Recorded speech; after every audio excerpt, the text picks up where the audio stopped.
What was that like being in there and being able to be so effective and tackling and slowing those guys down?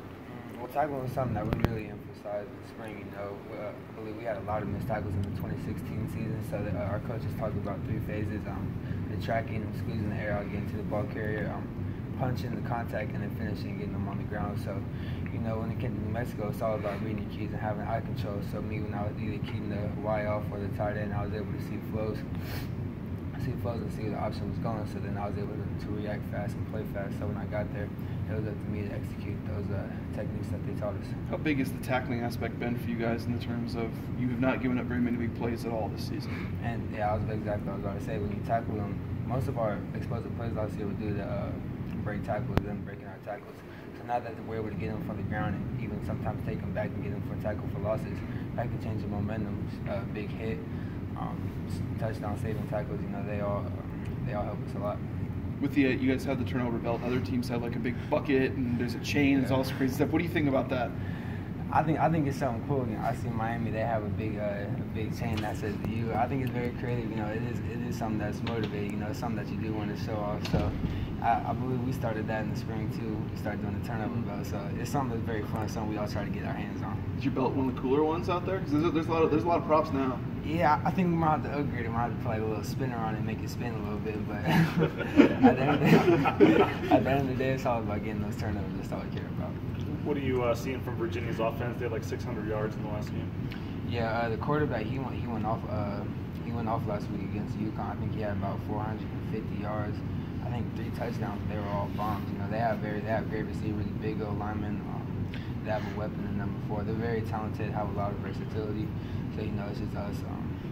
It's all about us executing our techniques and reading our keys and making our plays. I think this is like the first regular season ACC team to ever come in here. I know they're not Louisville or some of the higher known teams maybe right now, but to get a Power 5 team, ACC to come in here to Boise, Friday night on ESPN2, how big of a game is this? Yeah, no, it's a big game for all of us. I mean, obviously every single game is big for us, but this is ACC team like you're talking about. It's very they're notorious, so this is one of the lifetime chance of one-shot opportunity that we get to showcase our skills and what we can do on the field. So Friday night is something that we're all preparing for. We're all getting ready for. You see from their receivers, they had 3 guys over 100 in that last game, and they got multiple guys. It looks like I think over 200 yards for the season too. Yeah, they have number 14, I believe, is a big receiver, deep threat receiver. He's about 6'3", 225 pounds, very good size. Number 4 is a little bit smaller, but he's a weapon. Sometimes you put him in the backfield, him the ball, throw him out to him in the slot, try to send him deep. He's like the weapon guy. So we have to make sure we know where number 4 is at all times, and as well as protect our deep balls. We learned yesterday you were able to share co-defensive player of the week with Leighton. Yeah. A, how rare is that you guys share the award? And B, what's it mean to you to get that?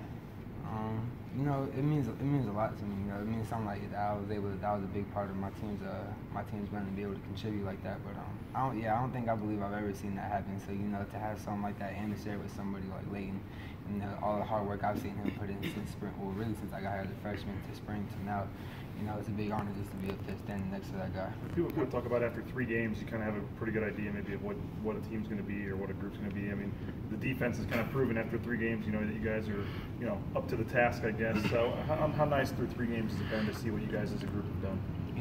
It's very nice, but there's always work to be done. We could be great for 3 games, and we could be terrible for the next 9. It's always a continual process.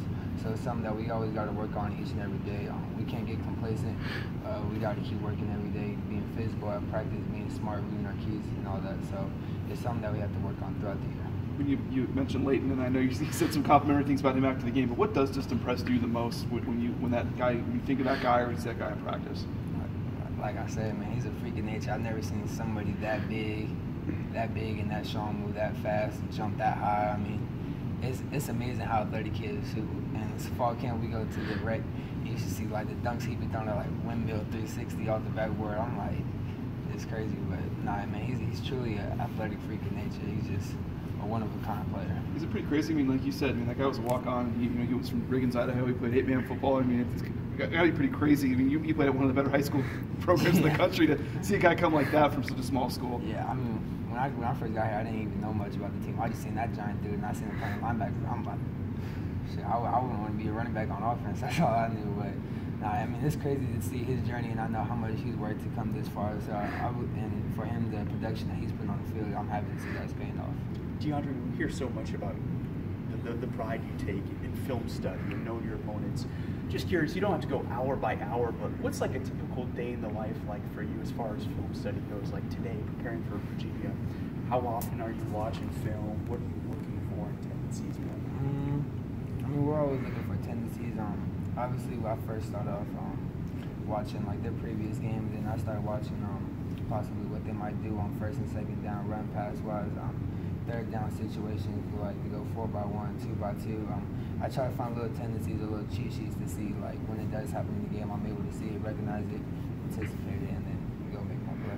Is it mental, or do you have a notepad and then you kind of study that notepad the rest of the week, or is it just mental? Oh no, I have a notepad. My notepad's all the way filled up. I take about like 2 pages about for every team, so I try and write it down, go over it every day, especially probably about like 15 minutes before the game starts. I'm looking at it. It's I feel like when you write it down, it sticks with you longer. Even if I might not look at it, I remember myself writing it down. So that's something that's always helped me throughout that and throughout school. Are other guys on the defense, doing that too, or was there a guy that you saw that did that last year that you kind of followed in, or is it, are you kind of one of the guys that does it the most? Or? Well, we all do it, but somebody that I did look up to last year that did it a lot was Chance James. He did it a lot. I mean, every time I would come up, he would be in the film room at least from 10 o'clock till practice started at 1:30. And I mean, you saw when he was on in the game. Obviously, he had his fair share of what he did, but I mean, I saw him just in the film room just working, and to see the senior season that he put out. That's what I wanted to do. Are you a night owl? Do you watch at night? Nah, I'm not a night owl. I get tired at night.